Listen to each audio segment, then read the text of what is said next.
Hello and welcome to an Infinity the Game faction focus for Aleph's Assault subsection, the Steel Phalanx. Today we'll be talking about Steel Phalanx, who they are, how they play, what are their strengths, weaknesses, and general factional identity, before jumping into Infinity Army, as always, to go through some profiles that showcase that identity.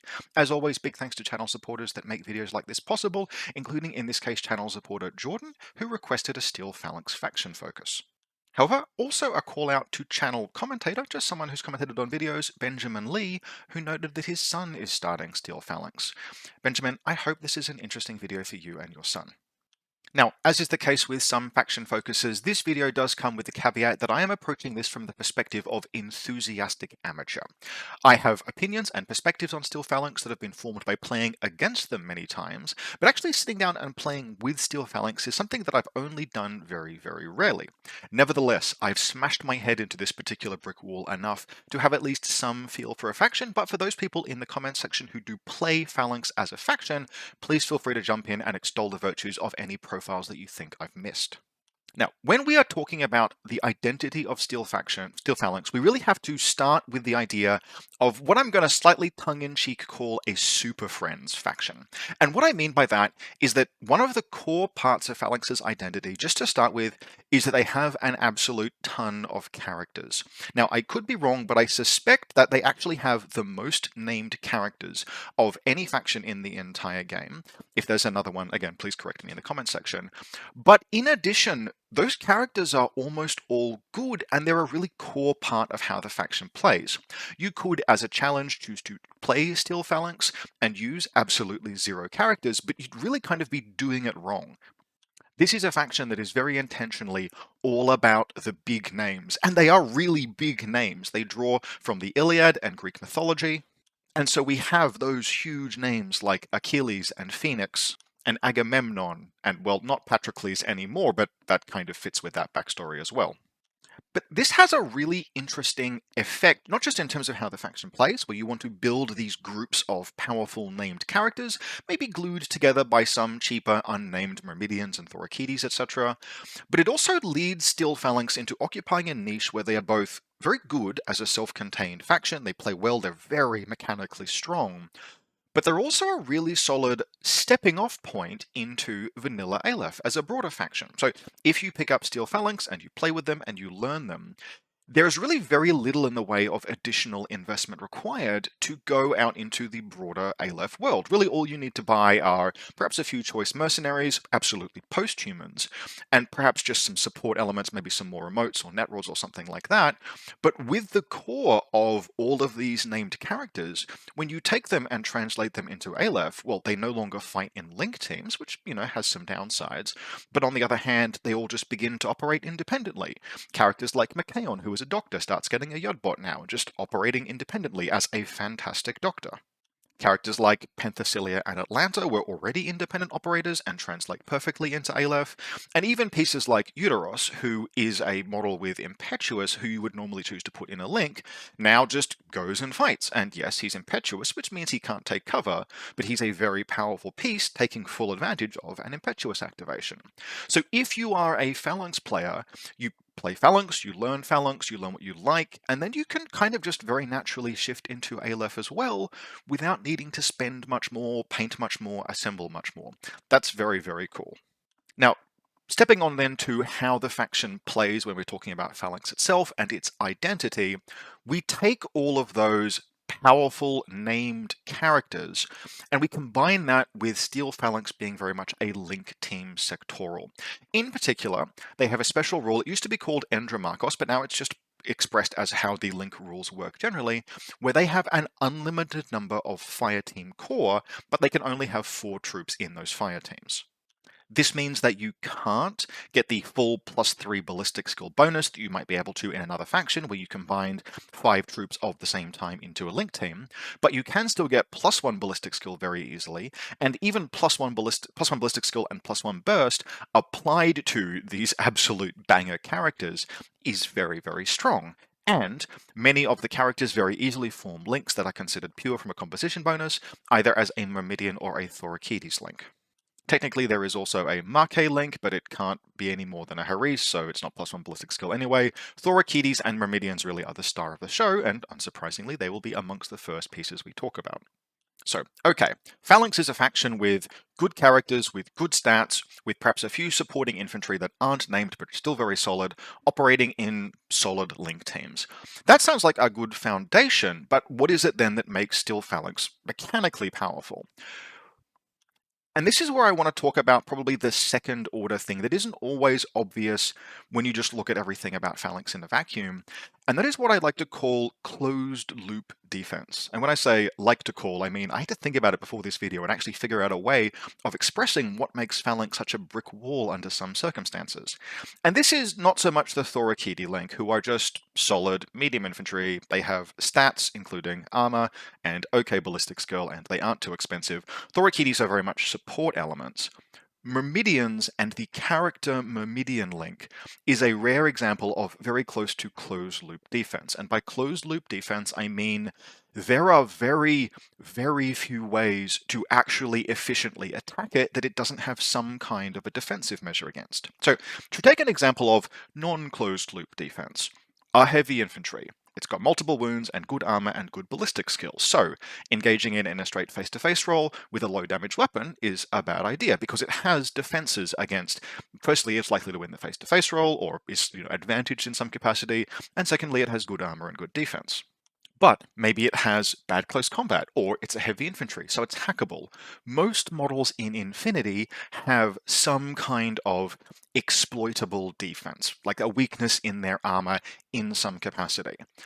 And it's pretty common for Phalanx link teams, especially the Myrmidon link teams, to kind of just not have that. And so to give an example, how I would often attack an enemy link team that's somewhere in the midfield or perhaps closer to their deployment zone, I would take a disposable piece, something like a Libertos, and I would close in on the enemy link under camouflage.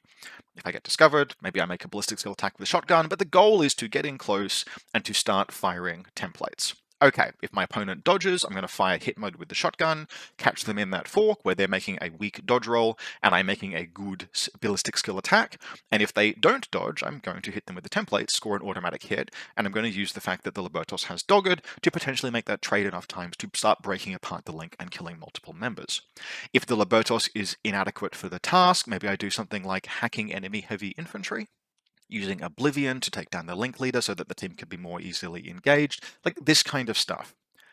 It's really hard to do that against a properly constructed Steel Phalanx link. Firstly, unless there's Ajax present, none of them are hackable. They're all just regular old infantry. And secondly, there's mimetism across the entire spectrum. Ajax, again, is a special case. He's mimetism 3, but he's such a chonker that it's not really, like, we're not talking about him in particular. Mimetism 6 on everything else. In addition, Sixth Sense, and good physique. So, alright, I'm going to move in, I'm going to try and hit you with a template. You might just choose to dodge. Now, normally that would be a bad idea in this circumstance because choosing to dodge means that I get to make a ballistic skill attack against you with a shotgun at close range. Except that everything has mimetism -6, so the odds of me actually connecting, especially if you're in cover, with that shotgun attack is very, very low. On top of that, many of the pieces will have noble incapacitation, shock immunity, and solid armor, which means that connecting with them, even if I do manage to connect with a hit, it's not necessarily going to do that much damage. Now, these aren't invincible pieces. We're talking like armor 2, armor 3, but when you combine that with noble incapacitation and shock immune, you make a team that in total is just very, very possible to bounce or slide off of. Now, if I had something like this was a Bakunin link team where, okay, sure, it's much of the same stuff. It's Reverend Moira's with BTS, with mimetism -6. I'll get into close combat with them because I can engage them in close combat because their CC stats aren't that good. Except that doesn't work here either because they're still Phalanx. They're Myrmidons and Myrmidon characters. They're all outstanding close combat combatants. On top of that, almost all of them will have smoke. Some of them will have eclipse smoke, which means that they have that as an option. If this Libertos in this example is coming, okay, they can discover easily on the approach because the Libertos really won't take a shotgun shot that's going to hit, because at long range with a shotgun, I might risk that against a Fusilier missile launcher that makes a discover roll, but it's not going to do anything against Mimetism 6-piece. They can discover easily. If they discover me, they can start throwing smoke as I approach. There are just all of these ways that these link teams are just harder to grapple with than you would expect, looking at, oh, it's an armor 2 single wound, it's an armor 2 no wound incapacitation model, that's not too bad. No, they're really, really difficult. And it's this just disgusting resilience. The fact that there is often no clean, efficient, obvious, mechanical way of engaging, especially a Myrmidon link, that is a big part of the core power of Steel Phalanx. But it also leads us kind of neatly into something I have to mention as a limitation. And that limitation is almost an emotional limitation, because the people who have been playing along at home talking about these examples, like, okay, well, they're not directly hackable, they're not easy to ballistic skill attack, they're not easy to engage in close combat, will probably have come to the conclusion that that leaves us with one good offensive option against that kind of a Steel Phalanx link team: Spotlight and guided missiles. And it isn't necessarily great. There's usually pretty serviceable willpower in these link teams, and because they're full model link teams, they're going to have Sixth Sense, which means that after you've brute forced through the picture shot and you've brute forced through the spotlight, you have to start brute forcing through the guided missile attacks, which often are going to be making your ballistic skill 18 rolls against, dodges on 13s, which is not by any stretch of the imagination a sure thing. But it is still often one of the first choices you might make in attacking a Steel Phalanx Myrmidon link, just because nothing else works. And because nothing else works, when you are a Steel Phalanx player, you have kind of this social obligation to just accept that this is a thing you're going to encounter in games, perhaps proportionally a little more than other players. The impressive mechanical strength, the rounded defense of particularly your strongest link teams, backs people into a corner and forces them to use sort of second order attack options like guided missiles against you. And so you have to just be philosophical and okay with that, and learn your strategies for dealing with it, and kind of learn your strategies for emotionally coping with the fact that people are going to try and drop missiles on your head a lot of the time. If that's not something that you can handle, if that's not something that you are good at emotionally dealing with, then perhaps Steel Phalanx is not a faction for you. This is not the only faction with this kind of thing, right? Toha are an example of a faction that come with a social obligation to perhaps be a bit more explanatory about your faction than you would with anything else. Any other faction, you're like, yeah, these are line infantry and these are heavy infantry, and it's all sort of relatively intuitive in the scope of the models most people build in their heads for how Infinity plays.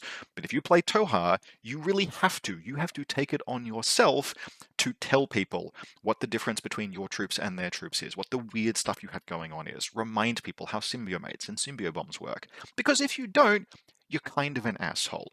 And if you're a Steel Phalanx player who gets proper freaking salty and bitches and moans about guided missiles, you're kind of an asshole, because you're playing a faction that is so strong in so many other respects that of course people are going to fall back on those options to engage you.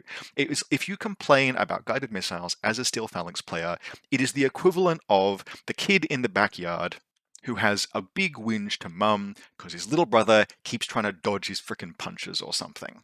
The player who complains that you are not engaging directly into their mechanical strength, as if you have some kind of obligation to engage directly into their big, strong mechanical elements. Now, on the topic of big, strong mechanical elements, one of the other significant limitations about Steel Phalanx, now that we have gone through our spiel and screed about guided missiles, is that, yeah, a lot of this stuff is expensive. There are a ton of things in Steel Phalanx that are they're just awesome. You could borderline build a 500-point list in Steel Phalanx and still be going, oh, I'd love just a few more points to fit one more of these things. The depth of just cool pieces that go in links, cool pieces that are solo operators, is significant. but they are expensive. And so you have to be very disciplined when you're building a list. You have to be really clear with yourself that you get one or two little treats in a list, and otherwise you have to build up the depth of your list. You have to take your meat and potatoes choices to make sure that you have enough orders, enough models that if you take casualties, it isn't the end of the game. And that is a point actually about Steel Phalanx, is that the quality of your pieces is so high that usually it's just order starvation that ends a game, because as long as you've got almost any Steel Phalanx piece, you have a chip and a chair. But you have to make sure you have enough of those. You want to take your backup elements, you want to take your order generating pieces, you want to take things that let you spread out across the table, and doing that means compromising on all of the shiny toys. You get some of the shiny toys, and you kind of have to leave the rest at home. But if you are disciplined, if in any given list you allow yourself the one or two little treats, and otherwise you take the pieces that are solid and strong and you back them up with a little bit of depth, a little bit of weight of numbers, even if you don't go to a full 15 troops, right, you can still manage to have enough pieces to play the game that you want in Steel Phalanx. You can have your little treat pieces, your one Agema Marksmen missile launcher ambush piece, or your Ectros or something like that, and you can have usually one really, really solid and strong, powerful link team, and a backup link team, and a few other bits and bobs, and you have just an army that's really good. If you know how to pilot those link teams, or you learn how to pilot those link teams, as you learn to maneuver across the field, when to push in particular, because the strength, like that defensive resilience of those fire team cores, means that Phalanx, more than any other faction, can sometimes allow itself to overextend, because there are absolutely game states where a Myrmidon link team, like even close to your opponent's deployment zone, is potentially a honeypot for your opponent. Like, normally you look at a 4-person link team stranded 10 inches from your deployment zone and you think, excellent, I will collapse upon this. But if you are playing against Phalanx, you need to really consider if that's the right idea, because there's a pretty solid chance that the effort it will take to bring that team down, it may be better to just cordon them off and set up AROs and try and trap them where they are and go and attack other things, right? Adopt that order starvation approach, because an overextended Myrmidon link team is not always necessarily as overextended as it looks. So that's my take. That's a little bit of rambling, a little bit of talking about guided missiles, but broadly that is my take on the identity and role of Steel Phalanx. They fit comfortably in a position of one of my favorite factions that I don't actually personally play very much. I'm not a big link team player. I would get anxiety trying to extend the Myrmidon link that aggressively, and knowing, right, learning those thresholds of when they are actually safe having pushed forward or when they really should retreat like any other link team. But with those caveats, with those notes, they are a very strong, very satisfying, very unique faction that also fits very well inside broader Aleph and as a stepping off point to broader Aleph. All right, enthusiastic endorsement now done. We need to talk about profiles, and we need to talk about quite a lot of profiles, because this being a Super Friends faction, we've got a lot of characters to go through. But we're going to start with our meat and potatoes basic elements. We're going to start with our Myrmidons and our Thorakitais. So, Myrmidons first, and then we'll go on to Myrmidon officers, and then Thorakitais, and then it's on to the characters. Myrmidons are the core of a Myrmidon link, with the note that you don't actually need a Myrmidon to form a Myrmidon link in Steel Phalanx. In any other faction, usually, like if I was running a Ghulam link in Hassassin Baram, I would need one Ghulam, even if I had pieces that count as Ghulams. Not so in Steel Phalanx. As long as you've got anything that's designated as a Myrmidon, that's an acceptable start to a link team, so you can absolutely run a 4-person link that is just 4 characters. But if we're trying to expand a list out, we're trying to get a few more troops in, then actual unnamed, just regular Myrmidons are usually going to be there to fill the gap, but they really are there to fill the gap. For that reason, it is usually going to be the 16-point chain rifle nanopulsar smoke grenade DACW piece that we take. But for 16 points, this is a good element. It's got good enough close combat to beat basically any non-CC expert with Martial Arts 3, CC21, and a DA close combat weapon. It has that Mimetism -6 that I spent so long talking about. It has that Phys 13 and Armor 2, and Ballistic Skill 12 if you're taking your gun, a Myrmidon with a gun. It has those profiles that make just sticking a hit onto Myrmidons more difficult than you would like. They can arrow with smoke, they can arrow with sixth sense dodges, they can arrow with close combat, and they have that mimetism 6 to make actually engaging them with BS attacks difficult. You can't go into close combat, you can't necessarily land a template on them, they're just tougher than you would think, they take longer than you would like to put down. And for 16 points, that's a pretty damn good deal. Now, there are a few other profiles that we might consider, but don't take the combi rifles. You've got plenty of other rifle range band models in your character models that will be better at fighting at range than a Myrmidon will. But you can consider, very occasionally, you might consider the hacker. And the reason for that is that although there are characters that can join Myrmidon link teams, they are wild cards. They don't count as Myrmidons for purposes of composition, which means you're giving up +1 ballistic skill. Now, it's just +1 ballistic skill, but there are some models we're going to cover that really like +1 ballistic skill. So you can consider a Myrmidon hacker, maybe if there are, for example, mission bonuses that it would apply to. It's not in any way a spectacular hacker. I wouldn't take it if it wasn't mission oriented, because it gives your opponent, right, if you put a hacker Myrmidon in a link, it gives your opponent finally a way of grappling with the link using killer hackers, not having to deal with your mimetism, etc. It adds a hackable model. So consider that carefully, but it is an option. The other consideration is you might consider a Myrmidon Spitfire. It's very expensive, and its ballistic skill is not that high, but it's a 24-inch range band weapon that goes to burst 5 and has mimetism 6. Very occasionally you might think about this piece. I usually wouldn't. I would usually take just other pieces, the strong on their own merits quality. Sometimes that will restrict you to engaging inside rifle range bands, but you've got smoke and you've got eclipse, so you just engage inside rifle range bands. If you find that the tables you play on are very open, or you're just hankering for some longer range options, you can consider a Myrmidon Spitfire, but most of the time, it's just Myrmidon chain rifles to fill out link teams, and that is totally fine. They are technically availability 6. Do not take 6 of them. You have other pieces that you need to take instead. Next up, just while we're talking about kind of generic pieces, because I'm going to be moving on to characters as a lot bundle, so we've talked about Myrmidon officers here. Myrmidon officers are elite Myrmidons. They have no wound incapacitation, but not shock immunity. Many of the characters will have shock immunity, but otherwise, slightly better stealth, slightly better, skills, slightly better stats. So we've got CC 23, for example, here. We've got Whip 14. We have some actual BTS. What we are taking Myrmidons for is the lieutenant options, or potentially chain of command if it's something that you feel you need. But more often it's going to be, I'm not taking any of the other lieutenant choices, and I just want a Whip 14 lieutenant. Myrmidon officers fill that role. I significantly favor the boarding shotgun profile because I really value Eclipse smoke, and he's one of the sources of Eclipse in Steel Phalanx, but basically your mileage may vary. If you find that you are not taking other lieutenant choices, like for example Machaon, and frankly you should probably be taking Machaon, Myrmidon officer fills that role. If you are taking Machaon, but you find that you are losing games because he goes into loss of lieutenant, because he somehow gets killed, then the Myrmidon officer is the piece to include as chain of command as a fallback position. But I would usually say, first learn not to get Machaon killed, because he is tough, he is very hard to kill, he can be very difficult to grapple with. It's kind of literally just missiles that are the threat. If you learn to defend him in particular against those, or make it sort of like a disincentive to engage him, you protect him with distance, etc., then you shouldn't lose him often in situations where him going down loses you the game. Now, after Myrmidons, our second, and usually you will have one Myrmidon, one Thorakitai link, our second link option is Thorakitais.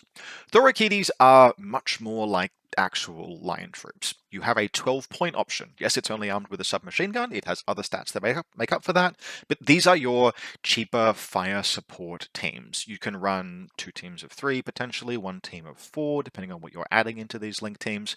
Thorakitais are your backup, support, secondary teams, and they're very well configured for that. There are actually a variety of profiles that we might consider here that are looking to trade on serviceable ballistic skill, but solid armor and reasonably cheap cost. And that is, we're looking at potentially the heavy weapons, right? Myrmidons and Myrmidon characters are not going to have much in the way of long-range guns. Thorakitai do. They've got wherebacks and heavy machine guns, and although Phalanx is not a faction that wants to often aggressively engage at long range, except with some very specific characters, having that option is nice. You'll often have the SWC spare, and for that reason we can take some Thorakitais. So Heavy machine gun and Feuerback, both valid options. Neither is too aggressively costed, given that they have okay ballistic skill and good armor. They're fine. They're just fine, but they're fine, and having that in a list can be good.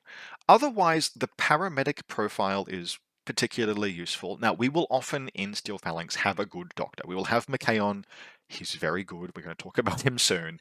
We will have Machaon, and he will be in a Steel Phalanx link team. But having paramedics is still going to be useful because you have high physique basically on profiles across the board, relatively few models that have structure, lots of models that have wounds. And a Thorakitai paramedic in a 4-person link team is a ballistic skill 13 paramedic on a relatively cheap. It's only 14 points. Like, that's not meaningfully more than you would pay for that in any other faction.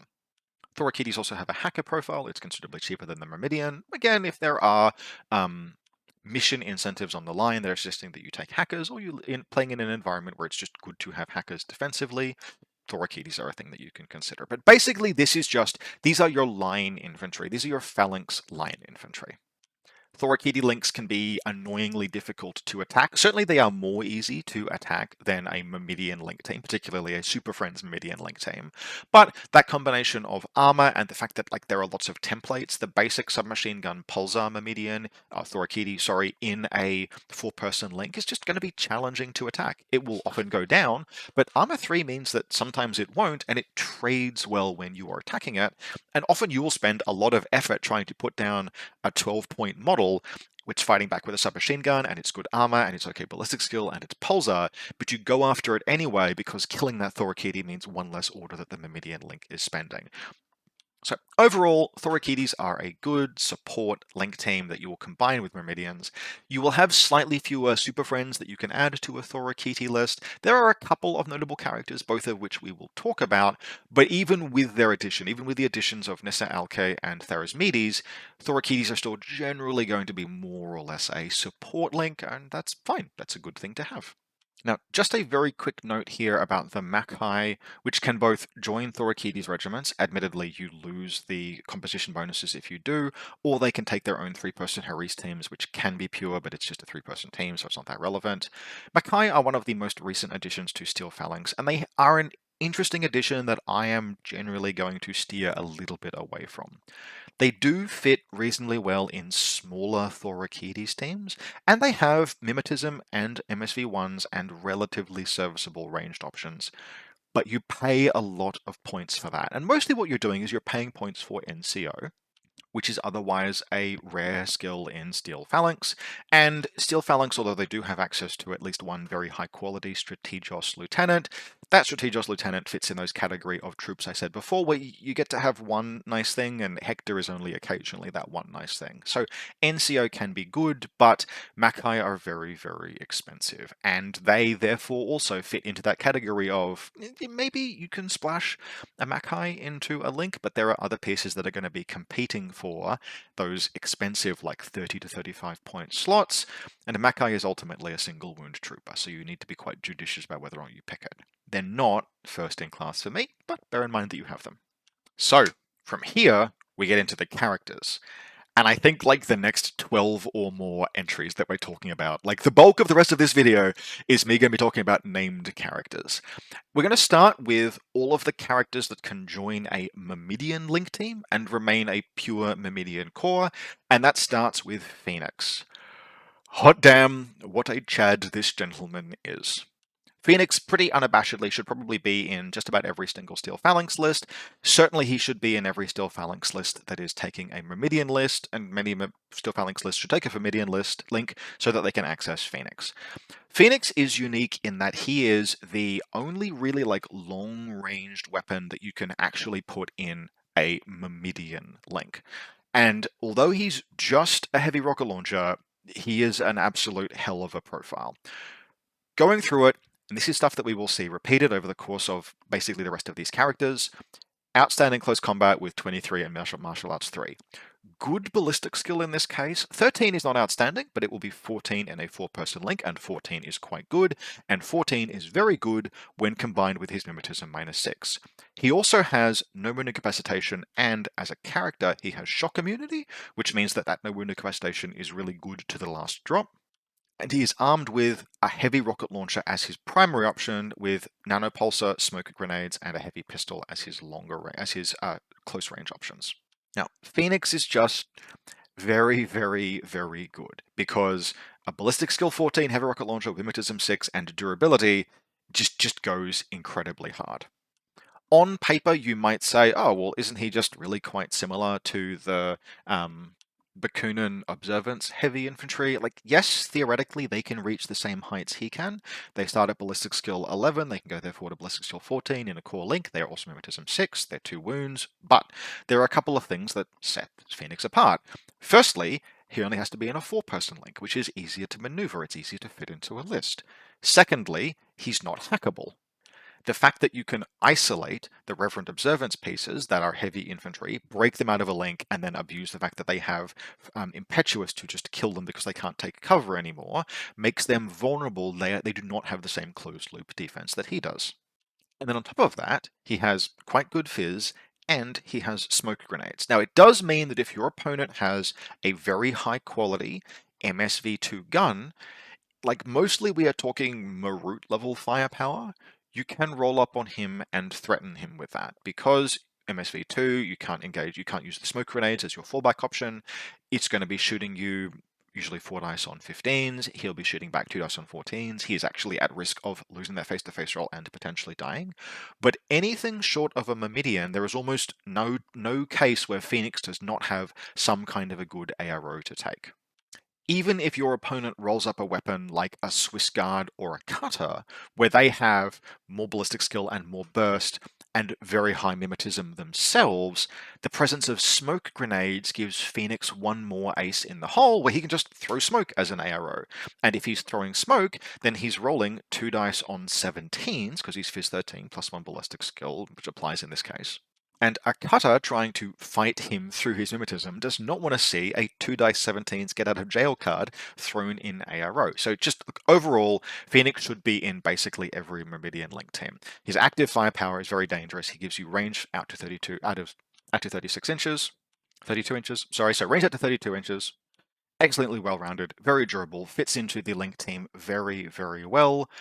Phoenix should be in basically every Steel Phalanx list, where you can use him either as an ARO piece or an active turn piece, or both. The next very close to auto-include is Machaon, the Myrmidon Doctor Officer. Now, he is just a Myrmidon with all of the Myrmidon character stats, who is a doctor, but also he can be a lieutenant. So we see a lot of the same things here. Armor 2, BTS 3, good fizz, Eclipse smoke grenades in this case, which is really, really nice. I love Eclipse smoke, a reliable way of getting past any ARO piece, including those that have MSV2, and engaging at ranges of your choosing from positions of your choosing is very, very strong. And he has no incapacitation, and he has shock immunity, etc. And he has good close combat, right? It's the Steel Phalanx litany, and he's a doctor that goes in a link team with many models that are very high value that you might potentially recover. For example, Phoenix takes a wound and you want to recover that. Well, he's in no wound incapacitation, doesn't break the link team, does become wounded. You can heal him with Machaon, restore him to his 1 wound, cancel the no wound incapacitation state, and Machaon is a Whip 15 doctor to boot and a Whip 15 lieutenant option. And being a Whip 15 lieutenant option is one of the reasons why you take Machaon, in addition to just having him as a specialist in a link team is just very, very good. Machaon is also a piece that translates very well to vanilla Aleph, where you can just take him as a lieutenant who's a Whip 15 doctor and fights and shoots and does things, and can be given, in the case of vanilla Aleph, a couple of Yadbots where he uses his lieutenant order to move them around and heal things. In Steel Phalanx, he's usually going to be linked. You may consider, in some cases, breaking the link to spend his lieutenant order and then reforming the link. Kind of a cheap way of getting an equivalent, sort of like not quite NCO, but very close. If you need to doctor someone or do an objective, you can do that. But even if you don't, a Whip 15 lieutenant that materially contributes as effectively as this to a link team and your army's overall plan is just super high value. Next in the list of Myrmidon super friends, and the big Chungus himself, is, generally speaking, the only hackable model you might ever see in a Myrmidon link team, because he is heavy infantry, and the biggest pile of stats in the game for his points cost, Ajax the Great Myrmidon Officer. Now, there are some downsides to taking this guy. Notably, He's Whip 12 and hackable. And Whip 12 is very relevant because it means he is subject to being mobility killed. If your opponent isolates and immobilizes him, now he is BTS 6, but that is still very doable. If your opponent isolates and immobilizes him, his whip for the purposes of resets is reduced to 0, and he is stuck. He's not dead, but he's stuck. If you don't have an engineer in your list, and you may not, then that's it. That's the end of Ajax's contribution to the game, except in as much as his points in a zone. That said, if you're willing to either bear that risk or manage that risk, good God, this is a pile of stats. Usually it's the FTO profile that you will take, and that includes if you're running him in vanilla Aleph, where you can just as the man that walks like a tag. And there's a lot. So, in terms of durability, Armor 5, BTS 6, 2 wounds and no wound incapacitation, and shock immune, which means that he's nearly as durable as many tags. In fact, he's potentially more durable than some tags. Mimetism 3. His close combat stats are CC24 with bonuses to Berserk and Martial Arts and Natural Born Warrior. Yep, that old chestnut. And extra powerful weaponry in the form of the explosive close combat weapon, which means that when his Phys 16 plus his martial arts bonus means you are usually going to be inflicting 3 saves on damage 18 in close combat. Because of that natural born warrior and martial arts combination, there's basically nothing in the game that he won't fight and beat in close combat. The very worst that you're likely to run into is maybe something that can fork an ARO against him, like a team of 3 Pupniks, but otherwise he is fighting basically anything and winning against basically anything in CC. You probably, no matter what armor you're playing, you probably can't beat Ajax in close combat. Okay, how does he gunfight? Well, once again, although his mimetism is only -3, he has mimetism -3, and he has ballistic skill 13, which goes to 14 in the link, with effectively burst 4, damage 14 combi rifles, which means that he basically has a Spitfire at short range, because that burst 4 goes to burst 5 when you combine the link team, which means he's burst 5, ballistic skill 14, damage 14 out to rifle range bands, which means he's a really good ranged combatant as well. Oh, and by the way, yes, he's hackable, but he has stealth, like all of the other Myrmidions. Now, what is the price that you are paying for near tag level firepower and near tag level resilience, and certainly better than tag level close combat stats? Less than 40 points. He's less than 40 points. That is a ridiculous steal. Like it is genuinely ridiculously strong. And the only thing that makes Ajax remotely close to balanced is that he is actually thoroughly hackable. Like not just spotlight and missile kills. You can mobility kill him with Oblivion and Carbonite. That's a genuine weakness. I recommend him very strongly anyway, because there is basically no better pile of value in the game this side of pieces that cost like 8 points. Very powerful. Next up, and kind of finally for the Myrmidon Link team, we have Eudoros Myrmidon Officer. Now, Eudoros is another piece that translates very nicely into vanilla Aleph because he is just kind of a polymath. He just kind of does anything. He has the same basically good stat spread, good armor, good willpower, good fizz, good close combat. There are a few things that set him apart otherwise though. Now, firstly, man is very expensive. 42 points, he's more expensive than Ajax. But what do we get for that? Well, we have Eclipse Grenades and a Mark 12 and a +1 Burst Nanopulsar. And that Mark 12 is a pretty big deal because it means off the back of Mimetism 6 and decent ballistic skill, we have a weapon that can fight effectively out to 24 inches. Adding that, if you can afford it, to a Myrmidon Link team is a big deal. Secondly, he's an NCO, which means that all of the things I said about the Machaon apply to Eudoros without breaking the composition bonuses of the Myrmidon core. And then, in addition, number 2, which means that link teams won't break while he's in them. He will become the link leader if the actual link lead goes out of the link or dies. And then he's a specialist operative, and it's specialist operative in particular that makes him such a nice translation into vanilla Aleph. Because when you translate all of the Phalanx characters into vanilla Aleph, they stop being in link teams, they just start fighting by themselves, and having a piece that admittedly does have Impetuous in this case, but can do theoretically anything. Like theoretically, anything that you might need accomplished in the course of a mission, except for extracting civilians, Eudoros can do. He can move up the board, he can fight, he can throw smoke, clearing the way for other units to advance or for himself to advance, he can get kills in close combat with his martial arts abilities and stealth, and he can accomplish mission objectives because he's a specialist who is whip 14. genuine polymath in terms of the things that you can accomplish with this piece in Infinity. That makes him a good addition to a Steel Phalanx link and a great addition to a vanilla Aleph army if you can afford the points. Now, one thing that is worth noting about Eudoros, that is that because of his backstory, he has structure, not wounds. Now, if you are taking Machaon as your lieutenant and putting him in the link, this means you will not be able to doctor Eudoros because he does not have wounds. He can't be subject to doctors. He can be engineered, so if you have an engineer, they can repair him. Structure is relevant otherwise in basically just one case, but it's worth mentioning, and that is in the Tohar matchup. For those who've played against Tohar, you will know that Ferroware is very good and very annoying. And the fact that Tohar have a weapon on some of their pieces that can literally kill you through walls and ignores your mimetism everywhere, having a model that is literally immune to Ferroware, because it can only target models with wounds, is a niche but occasionally relevant advantage. And just knowing that, having access to Eudoros, if there's a local Tohar player, they are going to not like this man. And that's good. That's a good thing to have. You should have things that make Tohar players angry, because that's really just balancing the scales in so many respects. Now, for completeness, Hippolyta can also join Myrmidon links, and she counts as a Myrmidon, but I'm going to recommend against her in this case. She's very good, but she's very expensive, and she doesn't really add anything to a link team that you don't get out of other models. Technically, she gets super jump, which is a mobility skill, but it's a mobility skill that does not play well with link teams. And otherwise, everything about her entire kit is going to be duplicated in some capacity by other members of the Super Friends or Myrmidons. And so for that reason, as much as I like Hippolyta and I think she's cool, I'm going to recommend against her in Steel Phalanx, because you have to be very disciplined about the pieces that you take. You have to be really careful about where you cut points and where you spend points. And Hippolyta is a piece that is just going to be a little bit too easy to cut in most cases.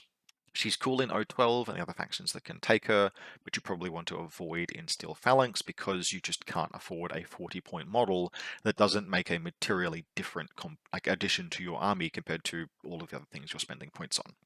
So those were the Myrmidon Super Friends. Yes, there were a lot of them. Now, we have two Thorakitis Super Friends to talk about. So we just talked about all of the things that you'll take when you're building a Myrmidon fire team. When you're building a Thorakiti fire team, it will usually be mostly just Thorakitis. But Nesai Alke, definitely mispronouncing that, is one of the characters that can be added to a Thorakitis link and counts as a Thorakitis. And she is okay. She's a little expensive, especially for a single wound piece, but she is an NCO with Ballistic Skill 13, which is higher than basically every Thorakitis, and she has a Spitfire option. She's an NCO Spitfire for 29 points. She's a Specialist Operative. If you take her, you are getting an NCO Whip 14 Specialist with Armor 3, BTS 3, and a Burst 5 Ballistic Skill 14 gun. She's paying for a 360 visor, which is almost certainly adding at least a little bit onto that model that you don't necessarily want to pay, but if you want a slightly more active Thorakitis team, she's fine. She's not great, but she's fine.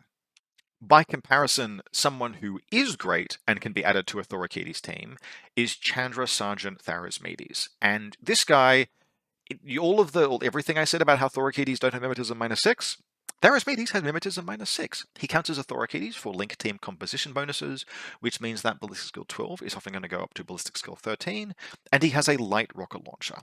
That light rocket launcher is going to be firing at Burst 3 BS 13 with mimetism 6, which is eminently serviceable for 24-inch range firepower. Yes, in a lot of respects, Chandra Sergeant Tharasmedes is really just Phoenix at home, but you can only have one Phoenix. And so if you want a second piece that duplicates that kind of effect, you got to look elsewhere. And 28 points, escorting around a few, even just 2 Thorakitis, right? Relatively cheap, like a couple of Thorakitis just to back him up, a paramedic and something else. That's a little 3-person team that will still do work, because Tharasmedes is going to be even at Ballistic Skill 12, Burst 3, has Mimetism 6 to help him win face-to-face rolls, and everything else about him is totally fine. It's really just the rocket launcher, Mimetism, link bonuses. That's good. And that adds to the cheaper of your 2 link teams, which means that if you can pay just a little bit to accommodate him, he's not sucking any air away from your big Myrmidon team. He's boosting up the smaller fire support team to be able to do more things. And so for that reason, I really like Tharasmedes. He's not an every list piece because your Thorakiti's link sometimes has to make sacrifices. It needs to fit into more of a support role. But if you want it to be more active, he's very, very good at helping it be so. Now, from here, we're going to keep talking about linkable characters, but these are going to be linkable characters that generally will break composition bonuses, but can be added potentially to multiple different link teams. And that's going to start with Agamemnon, Sergeant of Dactyls. He is an engineer and linkable, and 31 points, and 2 wounds, and tactical awareness, which makes him, if you can find like 31 points, falls into that bracket of, okay, this is a little expensive, we cannot fit this in every list. Especially given, for example, if you throw him into a Myrmidon link team, he takes a point of ballistic skill away from Phoenix. But with that as a caveat, the man otherwise is a good pile of stats. 2 wounds is excellent. He has a Panzerfaust for longer range fighting if he needs to, Breaker Pistols combi rifle, tactical awareness, and being a Whip 14 engineer are why you might take Agamemnon. Maybe Ajax needs a buddy to make sure that he doesn't get locked up by enemy hackers. Maybe it's an engineer forward specialist mission. Maybe you just have a plan that involves spending as many orders as possible on a link team, and tactical awareness is the start of that. I would note that in the current ITS season, having exactly one model with tactical awareness is not necessarily that high value because it locks you out of spending a command token for O12 Prestige. But you only have so many command tokens. If you have another plan for them, then Agamemnon having tactical awareness can do useful things for a list. He ships you of composition bonuses, which is a downside. Otherwise, he's quite good. Next up, we have Pandora. Now, technically, there are 2 linkable characters that are hackers in Steel Phalanx. Sila is another, but we're going to talk about Sila when we talk about solo operators, because Sila's actual ability to join links is limited to a link team that I'm not even going to talk about or recommend. Pandora is generally going to be your linkable hacker. She's a wild card, which means she can join any link team, but she will break composition bonuses. So again, if she's going into a link team with Phoenix, she takes ballistic skill away from him.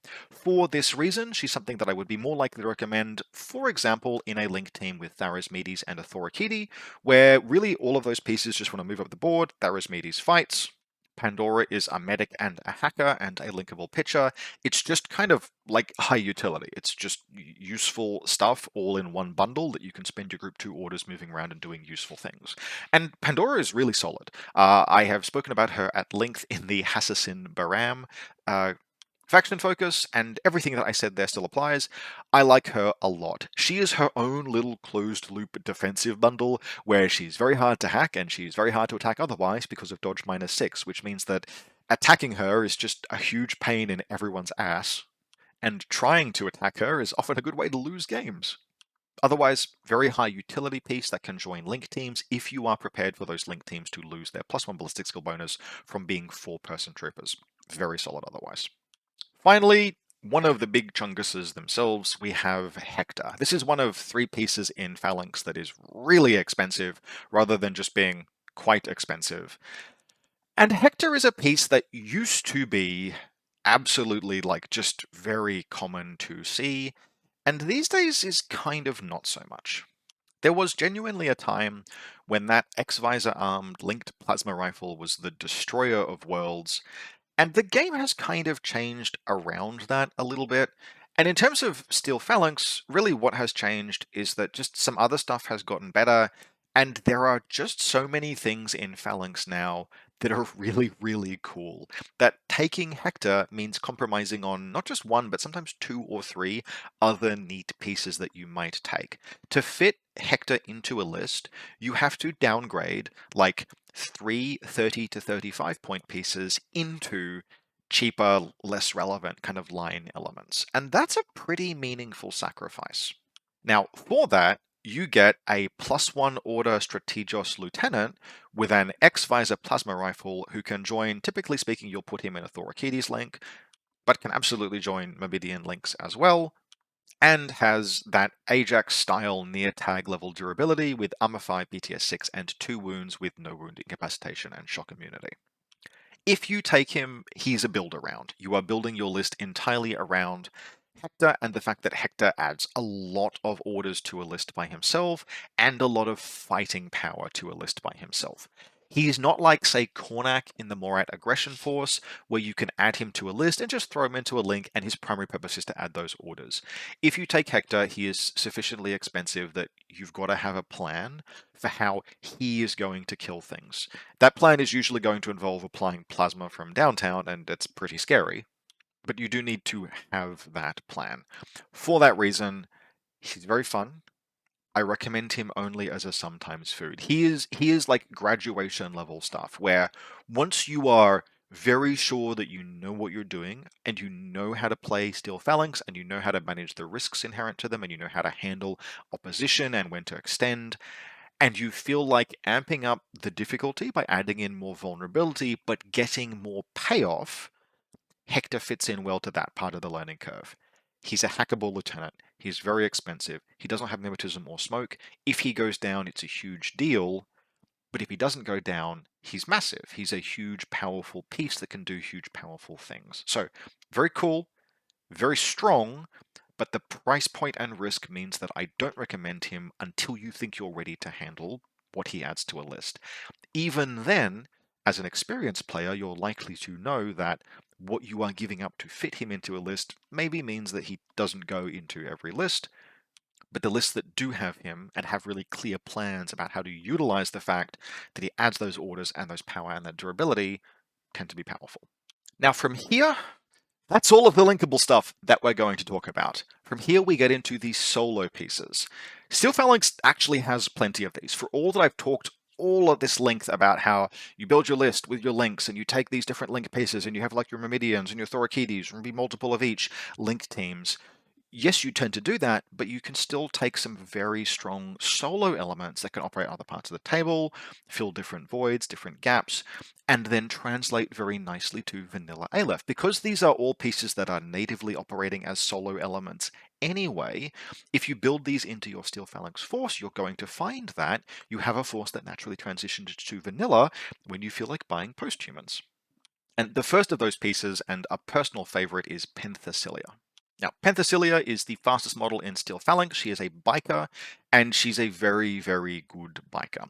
The total profile, we have 8-6 movement. We have weird but good close combat, where she has no martial arts, but she has CC 23 with CC attack -3, which means -6 rather, which means she imposes a -6 on the enemy when she declares a CC attack. So she is less likely to roll really, really high because she's only adding 3 to her roll, but the enemy in turn has a significant negative.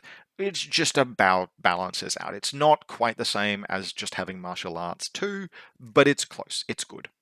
She has Mimetism 3, not 6. She used to have 6, I believe. She has Mimetism 3, the same as many bikers.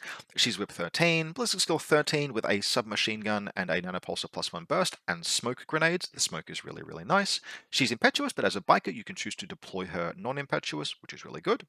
And she has 2 wounds, and that is one of the things that really sets her apart. 29 points is not cheap, but there are basically no bikers in the entire game that actually just have 2 wounds. There are a couple that have no wound incapacitation, and there are a couple more that have dogged, but if you want 2 wounds, it's her. She's a specialist operative, which means she's a very, very, very fast specialist, which is good, although she's only Whip 13. If she lets you down, it is almost always going to be because you ran her in to pick up a supply box and she failed 6 times in a row because she's just a specialist operative, so she has no specialist bonuses, and Whip 13. Now, with that risk noted, the total package here is outstanding. She is barely sub 30 points, but she's sub 30 points. She is dangerous to most stuff in the game. She can throw smoke, and she's an incredibly fast specialist. She can be an incredibly fast specialist, incredibly fast attack piece. That speed, whether she's impetuous or not, is very high value. You can almost always make something like that work. And for me, in vanilla Aleph, she's very close to a snap pick. In Steel Phalanx, you need to be a bit more judicious about spending 30 points on a model, but even in Steel Phalanx, she's very, very cool and very, very solid. Our second solo operator that also translates very well to vanilla Aleph is Atalanta, Agema's NCO. Whoo, this is a high watermark piece. Now, she's just single wound. Armor 2, BTS 3, no visual mods, no mimetism. What makes her good then? Well, she has ballistic skill 15 and marksmanship and an MSV 2 with a multi-sniper rifle, which means that Basically, all of the time, she's hitting on 18s just by herself. That's really, really good. Like, that's really, really good. Two dice on 18s, yes, occasionally she's going to roll a 19 or a 20, and you're going to be very sad. But two dice on 18s against anything in the game, because you have an MSV2, goes incredibly hard. And it goes even harder when we consider the variations of her profiles. Option one, hidden deployment. Just until you decide to reveal her, she's not on the table.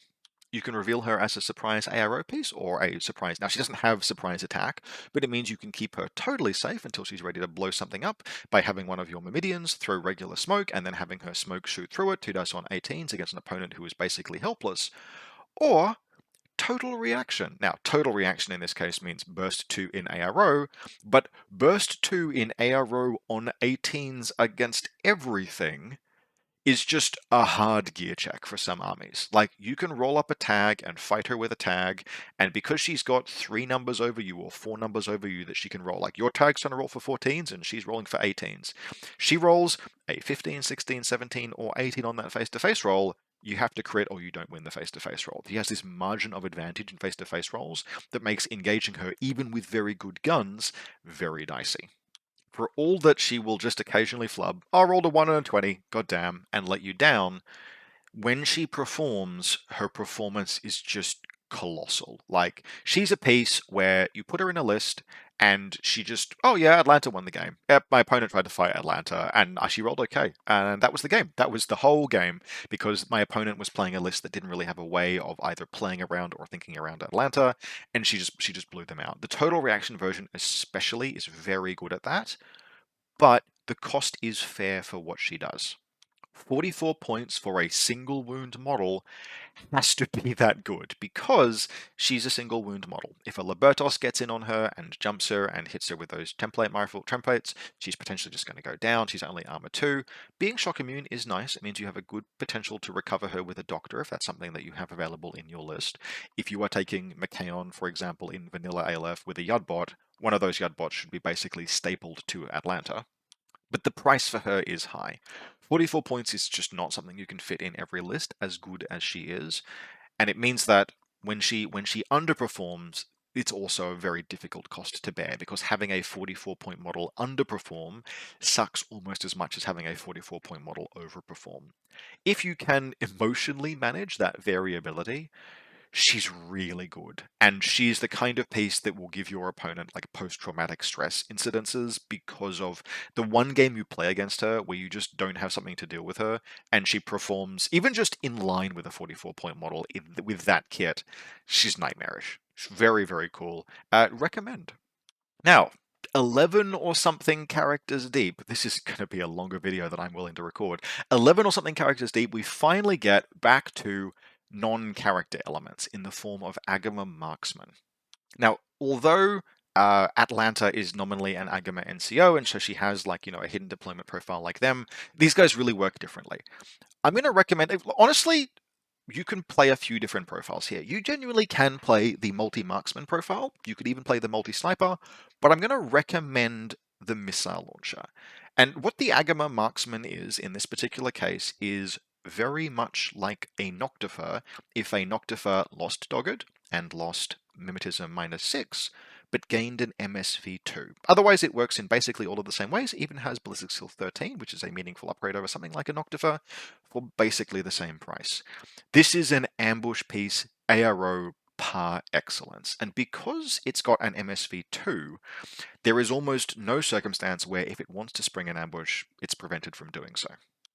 You are going to be looking to reveal this thing against enemy link teams that are moving, or enemies that are moving in proximity to other pieces. And the reason why is that it's the template attack that hits multiple things. This is the same as the Noctiver. This is 101 template ambush weapon kind of stuff. you can do it with Agema Marksmen, and they're one of the best pieces in the game for it. Now, they are vulnerable to counter battery fire as soon as they are revealed, because unlike a Noctifer, they don't have that Mimetism 6, which means that theoretically any gun your opponent has, they can move up and engage the Agema once the Agema is revealed. But in the moment of that ambush, there is very little that is as deadly as an Agema against the right targets, because it's always going to be hitting on 13s or potentially 16s if your target is in the open, because enemy mimetism, enemy smoke is not going to interfere with it. And so if you line up that ideal shot where your opponent moves a piece and you land a template and the template is touching like a couple of other elements that maybe aren't even activating as part of this order, so have nothing to face roll you with, you can just clean up a whole bunch of points and then still leave your opponent having to deal with the fact that there is a psycho with a missile launcher somewhere on a high tower watching much of the table. Now, Agema are at the points cost, at the SWC cost, in the context of the army, very firmly a sometimes piece. You just can't always put them in lists. They're 31 points for the missile profile. But they're a piece that you should absolutely know how to use and consider learning how to use and put in lists sometimes for all of the same reasons that you would do so with a Noctifer. Just because once you've played with one of these guys once, they will live in that opponent's head rent-free forever, which pays dividends for all of that time. Next up, Ectros, the jump troop of Steel Phalanx, and I think probably the only jump troop. I'm not going to look that up. Okay, I looked it up. Technically, there's one other jump troop in the faction. Netrods. You should take Netrods, by the way. They're very good. Anyway, Ectros. Ectros are a combat jump troop that land on 13s, and most of the time you're going to take usually the chain rifle profile. The hacker profiles are kind of cool and not bad, and it is a Whip 14 hacker. Look, actually, you can definitely take the hacker profiles. Probably don't take the Spitfire profile. It's not necessarily bad, but you need to start building into ways to guarantee that it lands at that point, and etc. The model I'm going to wholeheartedly endorse in particular is just the 20-point chain rifle piece. 20 points for a regular order, even if it's only a regular order from turn 2 onwards, is bordering on the reasonable in the context of this faction.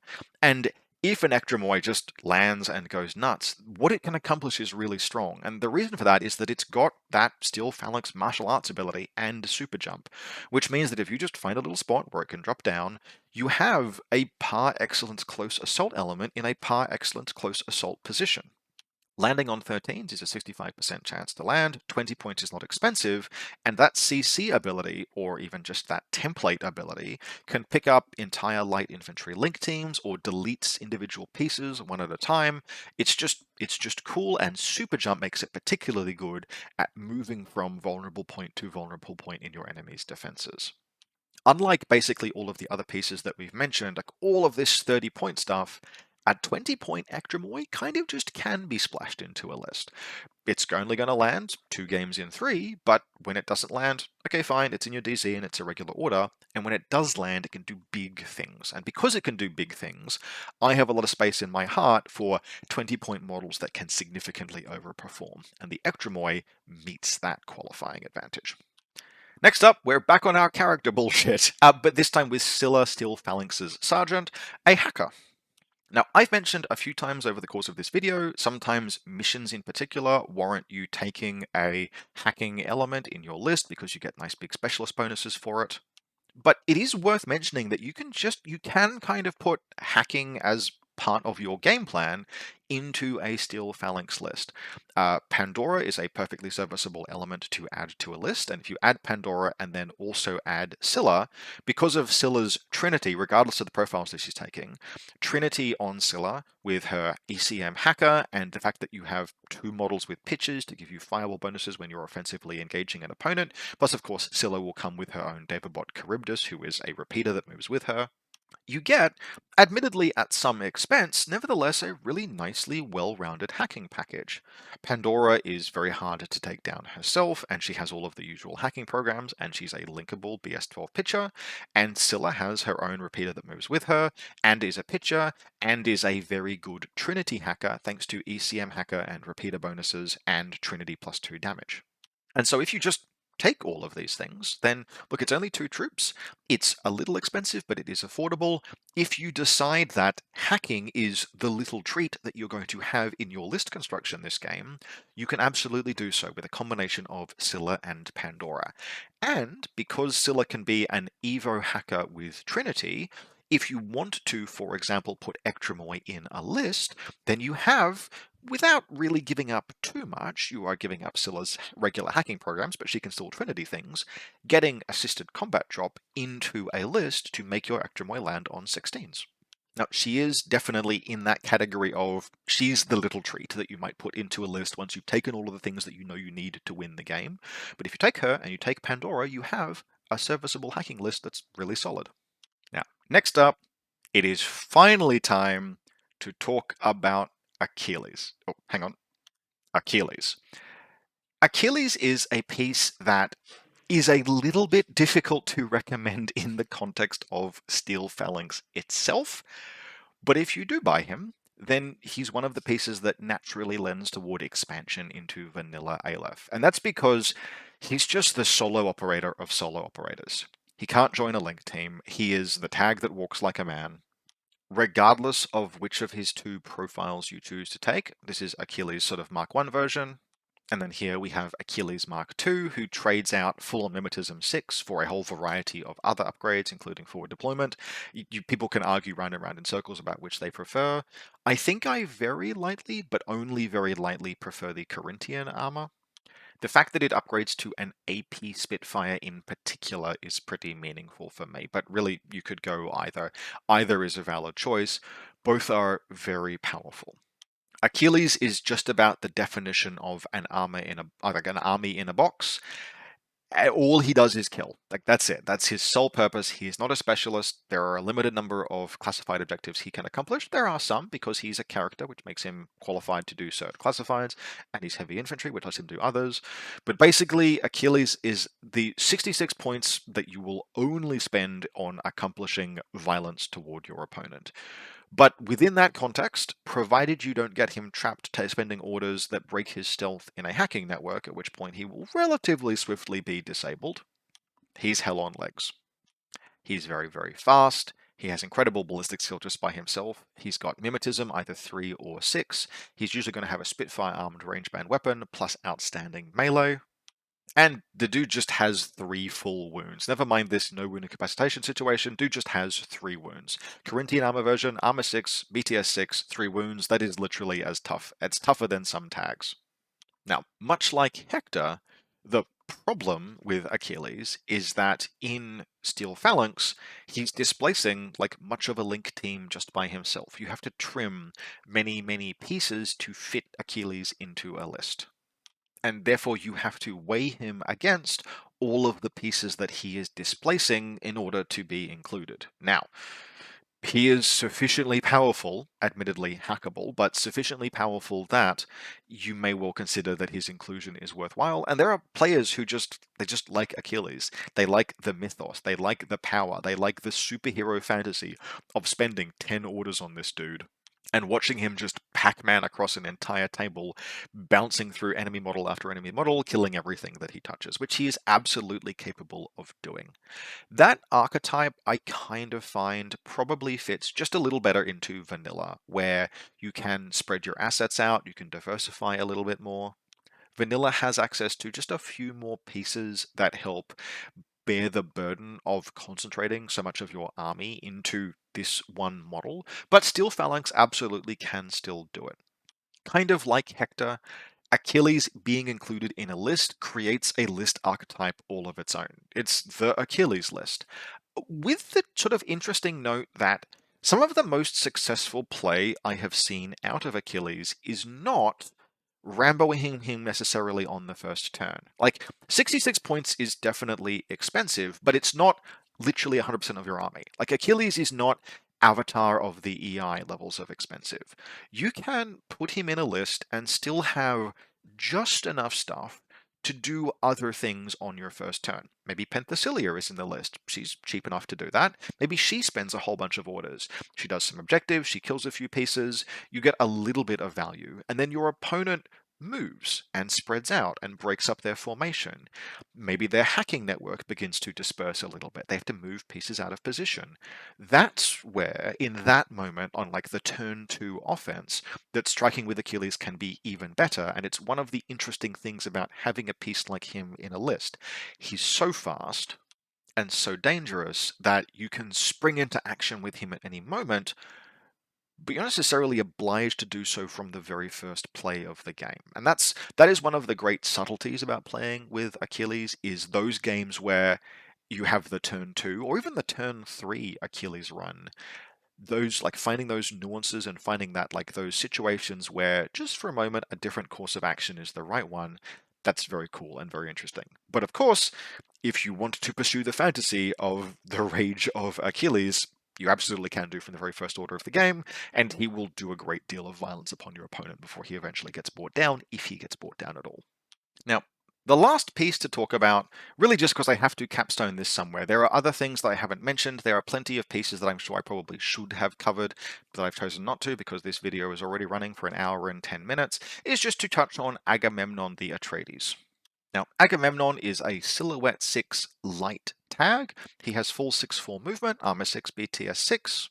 He is a remote presence tag, which means if you have an engineer and you can duo him with, for example, a hoplite engineer, although that's quite expensive, you can reroll those repair rolls, makes him quite recoverable. Otherwise, he is a little bit of a mixed bag. Like a Panoceanian tag, Agamemnon is not. He's trying to do a lot of different things. He's trying to have a little bit of close combat, and really it is just a little bit of close combat. I would not be rushing him into CC. He's only CC 20 with no positive modifiers. He imposes penalties on your opponent. That is not the same as getting up to CC 21, 22, 23, 24, etc. But in a faction that otherwise doesn't necessarily have that much in the way, in particular, of heavy machine gun firepower, of that like 32-inch range, big gun, heavy platform, in Steel Phalanx, Agamemnon is basically it. Any other piece you want to engage with either makes some compromises on durability and offense, or is Phoenix, or is something that you engage at closer ranges with. And for that reason, just being, look, he's the dude. He's the dude with the HMG. Sometimes a HMG is what you need, particularly a HMG on a highly mobile platform with silhouette sticks, which is a really nice silhouette size for getting all of the advantages of vaulting, particularly on things that you might otherwise be able to vault around and over, without being so big that you can't hide him behind most terrain pieces. He's genuinely not a piece that I'm going to be like regularly and routinely recommending, because his focus is so split across so many different kind of things that he's trying to do. But if you want a HMG, if you want a burst for ballistic skill 14 weapon for active turn use, Agamemnon is kind of it. And the model is kind of cool, although a little awkwardly posed. But we had to end the army profile review somewhere, and Agamemnon is one of the big names of the Iliad, so I had to mention him in some capacity. He's not a piece that I would recommend even over Achilles or Hector, but on the other hand, he's cheaper than either of them, so maybe you can afford him in some lists. And so, at last, to wrap up this already slightly too long episode, we have a sample Steel Phalanx list. Now, as I mentioned at the beginning, this list comes from the same perspective as I have delivered this video, which is the enthusiastic, but nevertheless somewhat amateur, Steel Phalanx player. Still, this is a list I would absolutely play, and which plays to my strengths, although I'm a little bit sad that it doesn't include any particularly surprise elements. I wrote this, and because I'm me, it has 15 troops on the board at the beginning of the game. Nevertheless, I do still strongly recommend Ectros and Agema as pieces that you might choose to include. But what we have here is a very good baseline kind of list that can probably do basically any scenario if you really need it to. So we're starting with a 4-person link team: Phoenix, Machaon Lieutenant, Ajax, and a generic Myrmidon. We have enough hackable targets otherwise in this list in the form of some actual hackers that Ajax is just a piece I'm willing to bear in exchange for the colossal value that he brings as the tip of the spear of Steel Phalanx. This is what you will be spending many of your orders on in any given turn. Very powerful link team. It's really the only thing that we're missing that I would kind of like here would be Uteros, because Uteros would add a longer range gun, some structure that I could use for engaging Toha with, but with everything else that I wanted included in the list, there just wasn't the ability to accommodate it, and so Phoenix is going to be needing to wear a fair bit of the duty of carrying the ranged game out of this link. Next, we have a Netrod and a Lamed rebot just for some orders. Then we have a small Thorakitai fire team. This is one of two 3-person links. We have a Feuerback, although you could easily exchange this for a HMG if that's what you wanted instead. I wanted just a little bit of ability to play an ARO piece, potentially. I don't love just a burst 2 BS12 Feuerback as an ARO piece, but it is an option, as well as a little bit of threat to enemy tags. But you could easily make this a HMG. Then a Hacker Thorakitai, it's relatively cheap, and a Paramedic, it's relatively cheap. A Warcore. Now, most turns we will be using a command token to generate an O12 Prestige regular order, but that won't be in the game forever, probably, and a Warcore is still a 3-point piece that gets us to 15 troopers. Then in Combat Group 2, we've got that little 3-person team I mentioned before. We have a generic Thorakitai, Tharasmedes, and Pandora. This is really a link that can do a lot of things. It can lay pitches out of Pandora, it can hack. Pandora is a very accomplished medic, being a burst 3 medikit while she's active, which means she can support other pieces in the list. If Tharasmedes goes down, yes, she'll be down to burst 2, but she will be burst 2. And of course, Tharasmedes is doing gunfighting in that list. We then have Penthesilea. Now, this is where my lack of expertise comes into play. I'm not sure Penthesilea should be in Combat Group 2 or if she should be in Combat Group 1. Ideally, you always want to be able to spend all of your orders in a combat group. And so the question would be, hey, what if I actually could just spend all of my orders in Combat Group 2 all the time on Tharasmedes' team? If you think that is the case, then you could consider moving Penthesilea into Combat Group 1, but my basic take was, I'm going to be spending 10 orders on Phoenix's Link team every single turn until they're all dead, if they ever die. And so for that reason, on the grounds that Penthesilea would otherwise be kind of starved of orders, I moved her into Combat Group 2, just so that she has some orders that she can spend, because even with 5 or 6 with O12 Prestige orders, Penthesilea should be able to do a fair bit. And finally, we have another Lamed rebot. In this army, the 2 Lamed rebots are actually pulling a little bit of double duty because you have 2 hackers. Now, the Thorakitai hacker is going to go down the moment a killer hacker looks at him, but Pandora is harder to put down, and having those hacking models means that having a hacking network in your deployment zone actually can really help protect you against some pieces that otherwise might potentially, things like a Sujan, for example, actually can potentially sort of somewhat threaten a Myrmidon. And so having some hacking in your deployment zone and repeaters in your deployment zone just further closes that closed loop of defense that Steel Phalanx is so well, in this case, I'm so enthusiastic for. Otherwise, in terms of what this list has going on, it's got 1 incredibly powerful and well-rounded link, it's got 2 support links, one of which is really quite capable, and it's got Penthesilea as an independent piece. It's doing a lot, it's spending a lot of orders, it should be in the game more or less to the last drop. There are a few pure cheerleaders in here, but only a few, otherwise you've got plenty of pieces that are capable of moving around and doing good damage. It's the kind of list I think that plays well both to my style, but also it's going to be a little difficult to put out of the game. If something disastrous happens and the entire Phoenix Link team goes down, well, you flip Penthesilea into Combat Group 1 and you try and carry the game on the back of Tharasmedes, Pandora, and that Thorakitai, and then Penthesilea. It's probably doable, although it's not ideal. You really do want that Myrmidon link to go the whole distance over the course of the entire game if you can.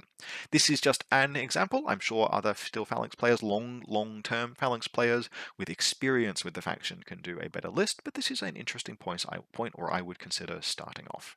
As you learned to play the faction, I would definitely investigate pieces like Atalanta and Ectros and Agema Marksmen, and even some of the expensive pieces, the 60+ point pieces, where you have to start cutting entire link teams to fit them in, but maybe they justify themselves. Now, as always, I think this makes this the longest running faction-focused video to date. I aim for an hour, usually. Digestible, relatively easy to watch, but there's just too many characters in Steel Phalanx. I knew this one would take longer. I hope you've enjoyed this, very much hope you do. If you'd like to support the channel and the videos that I'm making, you can do so via the Buy Me a Coffee link in the video description below. You can either make a one-off donation or become a supporter via Buy Me a Coffee, or you can become a channel member. In both cases, the ongoing support helps me dedicate time to making these videos. I take requests for video topics, battle report topics, and similar from channel supporters. I very much appreciate everyone who is supporting the channel, either on a one-off or ongoing basis. In terms of future content, I have some battle reports I'd like to do, including a battle report request using holo projectors, and at some point I'd like to do an O12 faction focus, although I'm not sure if I will get to that before I do other faction focuses. There are a few things I have in the works. As always, I hope very much that you've enjoyed this, and I will see you next time.